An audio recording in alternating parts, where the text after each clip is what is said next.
Om Bhairavaya Namah. First of all, I would like to apologize for the second part of the video series. I frankly do not think it was really good. It was not at all helpful. I happened to watch the video only today. Um, the reason I did not watch the video before uploading it is because um, it just came in a flow. All the things that I said, it came in a flow, and I watched it today, and I did not think that anything in that video is particularly useful for any person. That being said, I'm not sure if I should remove the video or not. I probably would not. Again, that decision also I've made in this only. Right now, as we speak, I've made that decision. Without any further ado, like I had promised, like I had been told and directed, firstly, I would like to get into how my Nitya unfolds every day. So, first of all, I have fixed time. 11 to 12 is the time period in which I do my Nitya. There is no specific reason or particular reason as to why I've fixed this time. It's mostly because when I was preparing for the armed forces, I would be studying till then, or I'd be busy till then. Till 11, I'd be busy, and from 11 to 12, I'd do my puja, and after that, right after that, I'd go to sleep. And one thing I had noticed when I started following this regime is how well my sleep used to be, because right after my sadhana and after the dhyan and all, I'd just into go to sleep, and the sleep would be wonderful. And I have this habit of tracking my sleep using my watch, and I'd see every day how the sleep progressed and how it got better. So that is the reason why I chose that time period, 11 to 12. So I'll start with that time period, 11 to 12. So before 11, I would have finished my bath. During my bath, I would do one round of the Ashtakam without any mistake, and also concentrate on the story. So it is important that you know what the Ashtakam stands for. So the Ashtakam there is a reason why the words are kept in that kind of syntax. It's all in order. There is a story. Bhanu Koti Bhaswaram, 1,000 suns, brighter than 1,000 suns. There are many reasons why the Ashtakam is put in that way. So you need to understand the meaning of the Bhuta Sanghanayakam. So you need to know the meaning of the entire Ashtakam while you chant it. So as you chant it, go through the meaning in your head. And while I take my bath, I do one round of the Ashtakam. I do not add this into a final round. And also, I do not count the number of malas, which I don't know if it is wrong or right. As per my guru's direction, I should have kept a note of how many malas I've done. But I did not build that habit from the starting onward. And do I regret it? Honestly, I do not, because the reason why people mention or people say that you should have a count of your malas is mostly because at the end of a certain number, as in at the end of 1,000th mala and all, you do something special for Baba. But my idea while going into the sadhana was, this is a process for lifetime, so why would I keep account of it? But then I realized that these are the reasons, the 1,000, 10,000 and all, 1 lakh japa, special and all. I don't regret it as much, because it's a process for the lifetime, so I don't know. So I finish my shower that way. The moment I'm done with my shower, I avoid talking to any person. The one thing that I concentrate on is Baba only. I just keep on chanting Om Bhairavaya Namah, Om Bhairavaya Namah, Om Bhairavaya Namah, the Nama mantra. From the moment I get off from the shower room till the moment I am seated at my place of puja, I keep on chanting the name. I pick few flowers from my garden. The flowers are usually 3 in number, or 3 grabs, like I probably or previously had mentioned in the second part or the first part of the video. For some reason, I feel that 3 has some sort of connection with Baba, and I usually have 3 flowers or 3 grabs of flowers. I also take a fresh bottle of water, and I come back. I sit in my asan. I turn off I light the diya, of course, and I turn off the diya. The moment I light the diya, the first thing I do is that I take a pinch of vibhuti. Again, so this is where I have to explain this before getting into the whole process. So, of course, you have to keep the whole process intact. You are not moving away from the Shastras. You are doing what is directed to you. But what I believe is that you can definitely have a certain level of involvement in the process. There is nothing wrong with that. I personally am a strong proponent of that belief. Why? Because it has given me positive results only. And what is positive and what is negative? Is it actually an experience? I will not get into that. I personally believe I've gotten a connect with Baba. That is good enough for me. I don't want to prove anyone else. Honestly, that is the case. So there is a certain level of involvement that you need with the process. Involvement is very personal, it's a very individual thing. So have your own kind of involvement. I will tell you how I've involved myself in the process so that it does not feel very monotonous. And do not copy the process, because like I had mentioned, involvement is an individual process. This is not something that somebody has told me and I am following it to the T. I had an inspiration inside myself. I don't have a guru. With that understanding, I try to involve in the process, and that is it. Otherwise, it just becomes a robotic process. Every day you are just sitting and doing this, and mostly it is also the case with that you don't have a lot of attention in the process itself. So involvement, I feel, goes the long way. I'm very sorry if I sound sluggish and all. I've just finished my sadhana and I'm just seated here, so my mind is a bit slow. So forgive me for that. So I sit in my asana, I take a bit of vibhuti, and I put a bit of vibhuti in everything.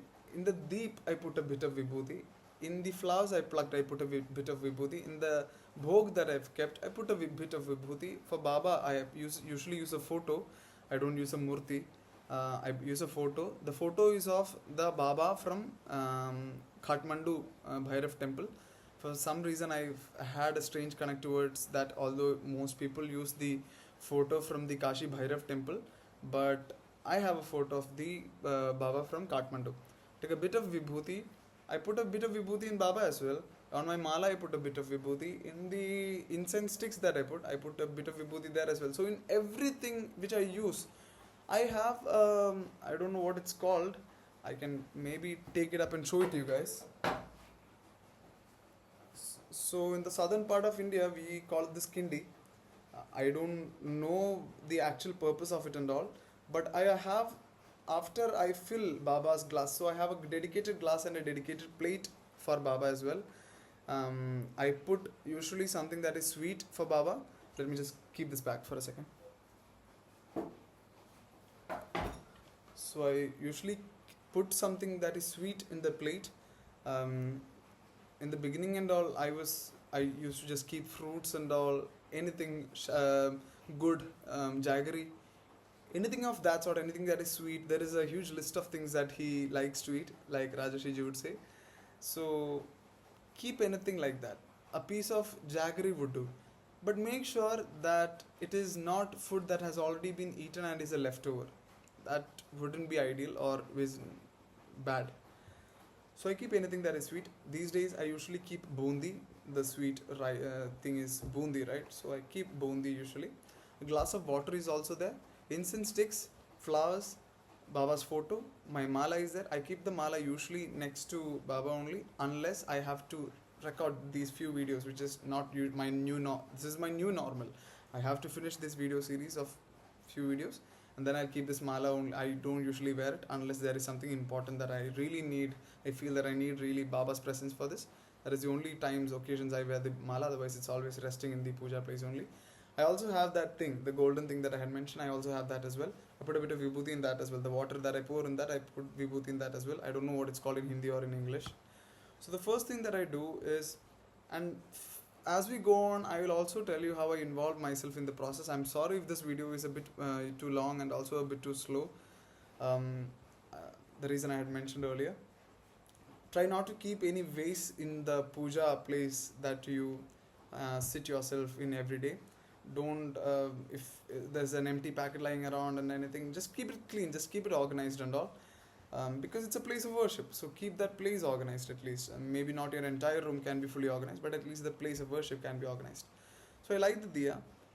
So in one of his videos, my guru had mentioned that the Agni Sakshi, then you do in the Panchabhutas, you do your puja and all, and you have to perfect it in every single one of the bhutas. So for some reason I had this inspiration that Agni is the Sakshi. So you keep Agni as a Sakshi, Agni Deva as a Sakshi. So every day, what I do is the moment I light the diya and everything is set in order, and I take three full breaths, and I keep I bring myself to this place of worship that I'm going to enter into sadhana. I plant that thought in my brain. I take my lamp and I do three rounds of Baba's photo first of all. Okay, and then I do a round of the crown and the crescent moon that is on top of it. The idea is to show Agni that this is the deity I am worshipping, and today I am worshipping it, tomorrow I am worshipping it, and every single day for the last 1.5 years, my Agni Deva has been saying. So this is a general progression that came into being. The starting few days itself, for the starting few months itself, this was not a habit.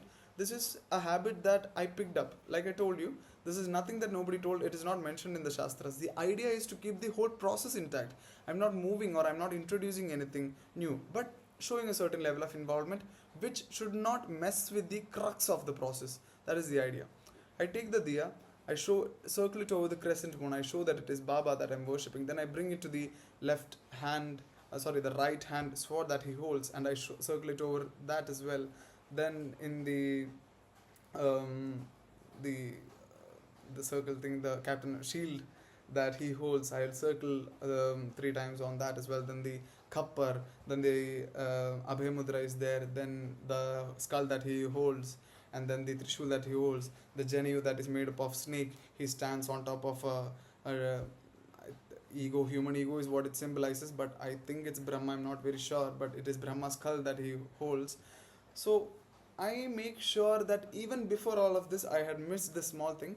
So before I start the whole process, I take three breaths as I had mentioned. Then I do three ohms, and om is to, like Rajarshi Nandy Ji mentions, om has that ability to balance everything. So maybe it balances the tattvas out. So I do three ohms. So it is important to understand how do you pronounce om. Om, I believe, pranava is also a beej mantra. So you pronounce it like the striking of a bell. Om. So that's how you do your three ohms. The moment that those three ohms are done, then I go to the Ganpati. I do a small pranam to Ganpati. Om Gam Ganpati Nama, of course. And Gam is also a beej mantra. So of course the striking of a bell has to be followed there as well. Then the third, I do Om Namah Shivaya, three rounds of that as well. Then I get into Om Bhairavaya Nama. And how many times? I do a pranam of Om Bhairavaya Nama to every single thing that Baba holds, like the crescent moon, the crown. The crown is apparently very important, like my Guru had mentioned. Again, Guru Rajarshi Nandy Ji had mentioned the crown is very important. It adds characteristics, it adds value to the deity. Not value, it gives more clarity as to which deity are you actually worshipping. So Maskanda would be a different concept, right? So I do Om Bhairavaya Nama to the crescent moon, to the crown that is there, to the sword, to the shield, to the kappar, to the Abhay Mudra, to the trishul, to the head, to the Janayu, to the man that is the ego that is lying down. For every single thing that I do an Om Bhairavaya Nama, and as I do it, I paint a mental picture of Baba, the Kathmandu Baba, in my mind, and that is the deity that I'm worshipping, is something that I remind myself of during every day while I do my Nitya. With that, the lamp's duty is over, and I keep it back where I picked it from, and I tell Baba to accept my diya. I do this in English. I don't think deities have a restraint of the language that you speak. The next thing I do is I pick up the incense stick. I think this video will be too long because I am already talking a bit too slow, because I want that clarity to come, and also because I've just gotten up from my sadhana. I take the incense sticks up, and what I do is I circle around my whole puja. It could be just an ellipse that is there. The whole puja setup would be a ellipse of sort. So I do three circles of that using my incense stick. And in all the things that I put the vibhuti in, that is every element that will get eventually involved in the process, I act as if I do three rounds of the incense stick in every bit of it. Then what I do is, again, the involvement. All of this as well is involvement. The I am showing is also involvement. What I do is I lift up the incense sticks. I have a holder.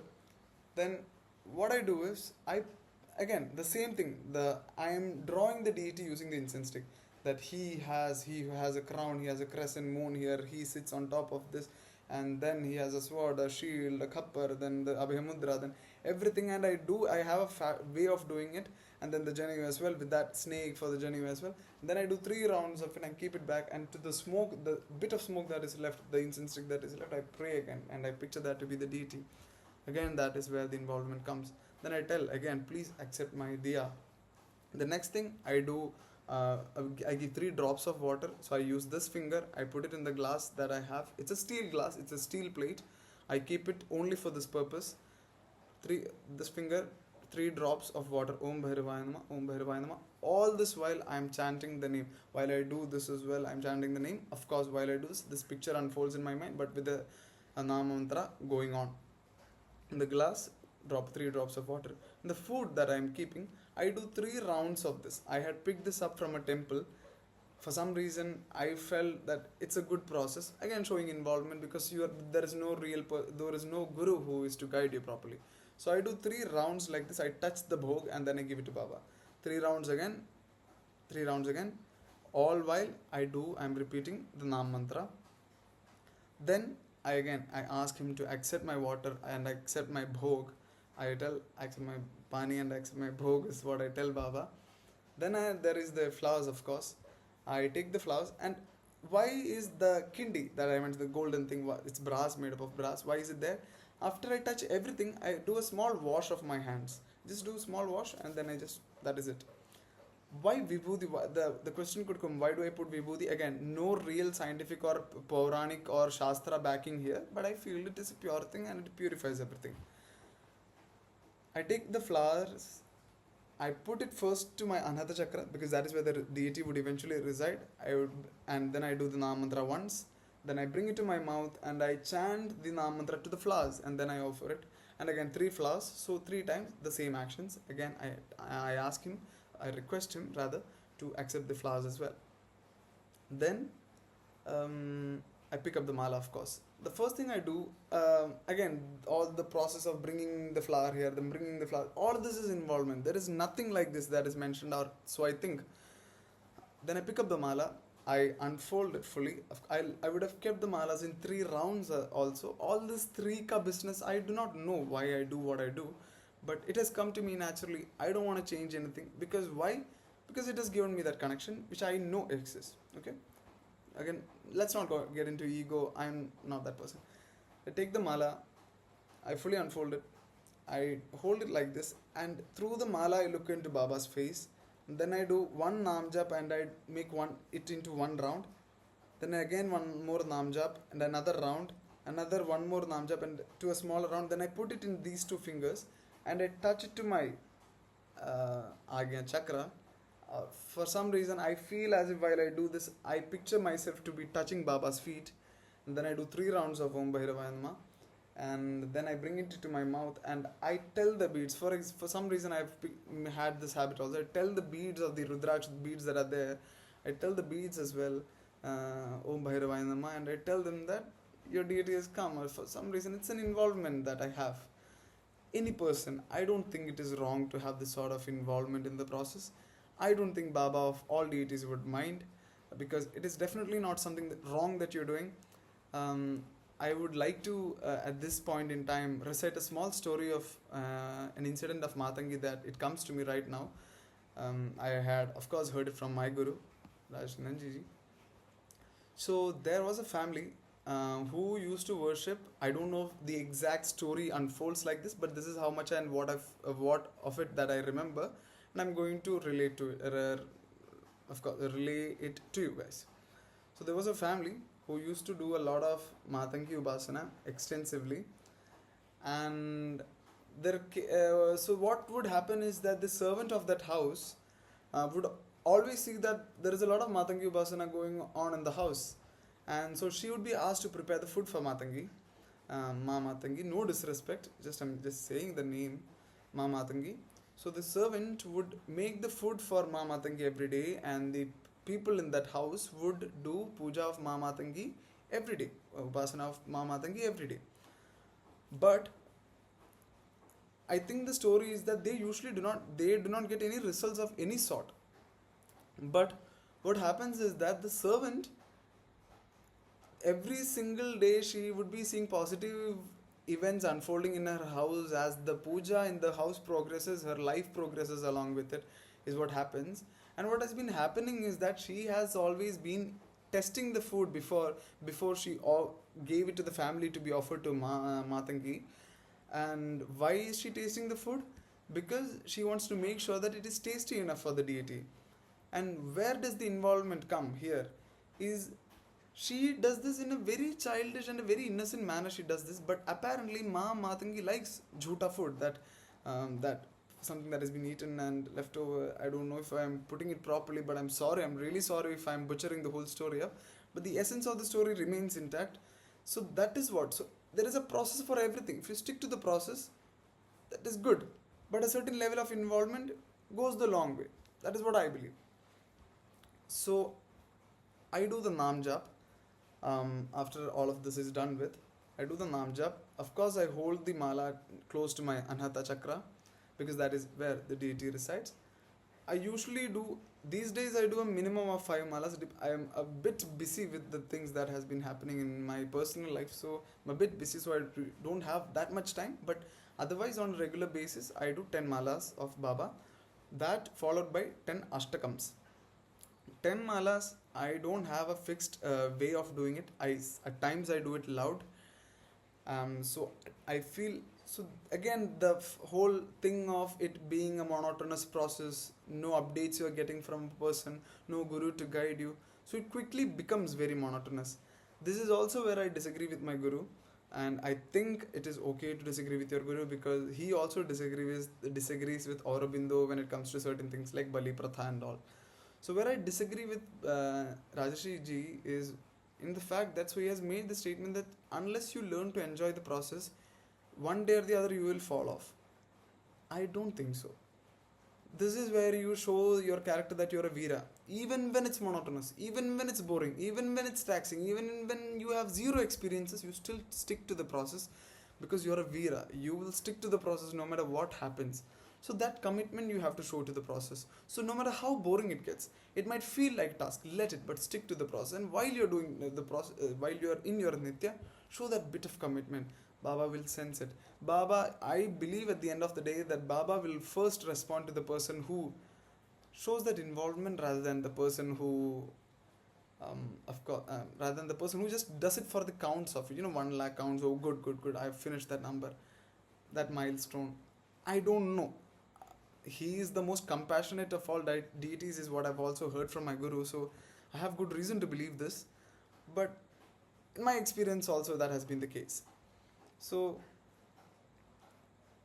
I do 10 malas of it, even when it feels like a task. If I've already had a premeditated thought in my mind that I'm going to do 10 malas, I'll make sure that I'll do the 10 malas that I'll do.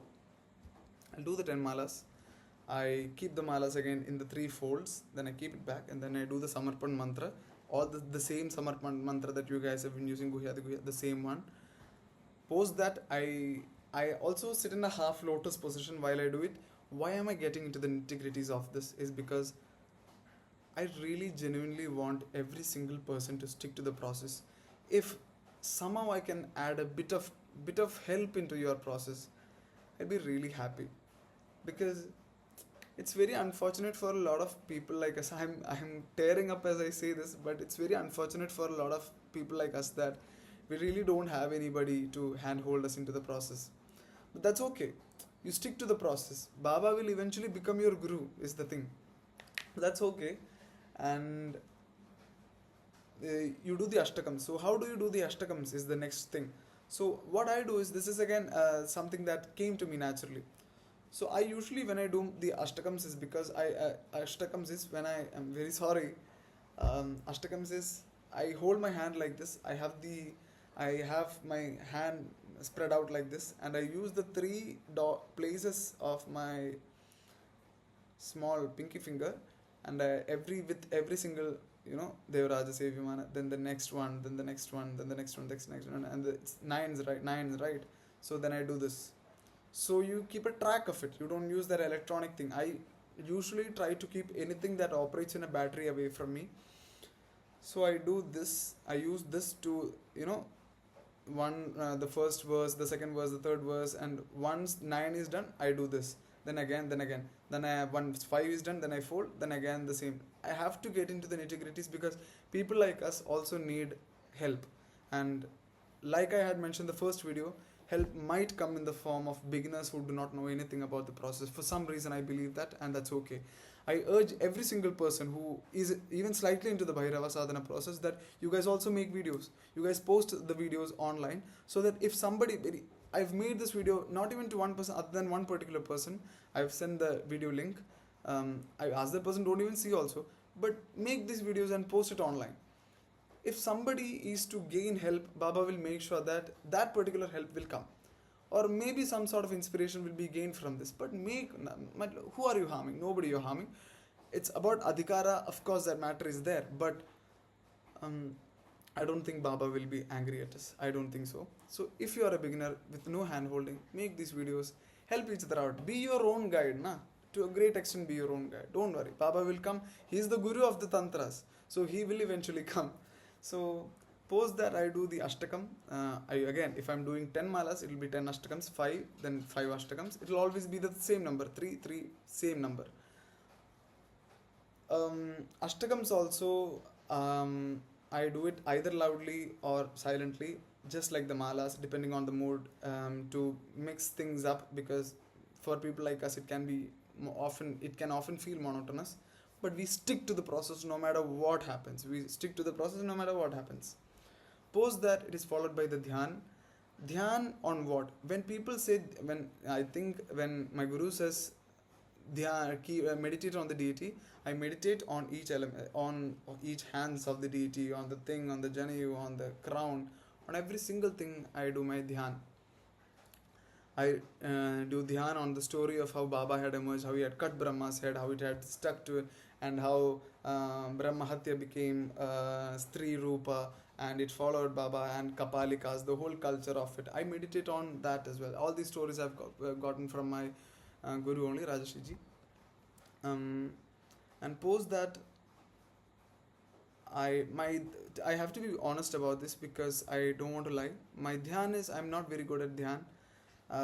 At times I have very good dhyans, very good meditation sessions post for the puja, but otherwise the puja itself, I don't even turn my head here and there when I'm invested in my Nitya. I am that involved, so that becomes a sort of an active meditation, for the lack of a better word. I have that thing. See, this is my process. I don't think I'm. Of course, there are few more questions that are left to be addressed. Not few more, many questions are there. So maybe 2 or 3 more videos, and with that will be the ending of the video. I'm very sorry it had to be this long, but that is my Nitya. I'm just thinking if I've missed anything. I don't think I've missed anything from my Nitya. Yeah. And with the water and all, what do you do with the water? I drink. I pour the water. So there is a bowl in which I keep the flowers after I pick it up. Once the puja is done, I pick the flowers up. I keep it in this bowl, and the water that I had offered to Baba, I pour that water, half of the glass, into the flowers.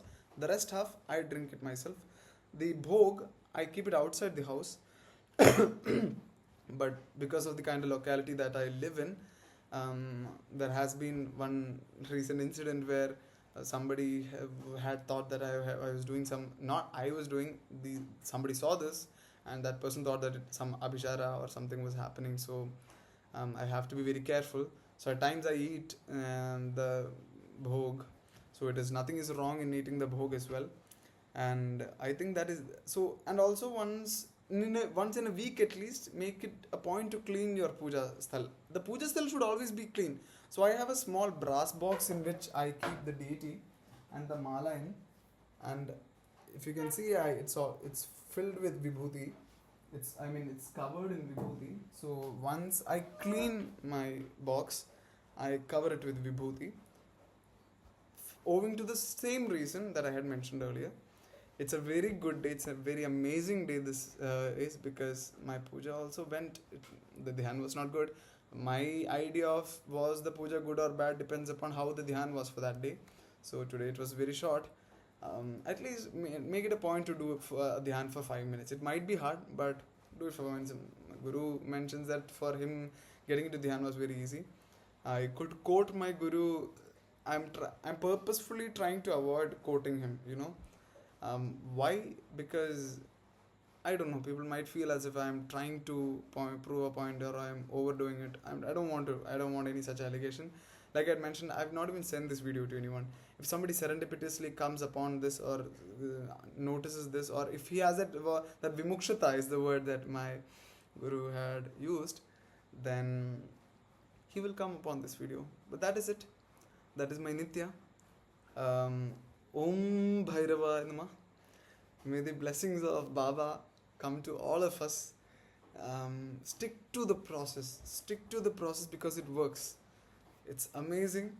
And I'm so happy. When I say this, I really tear up because it's very hard for people like us.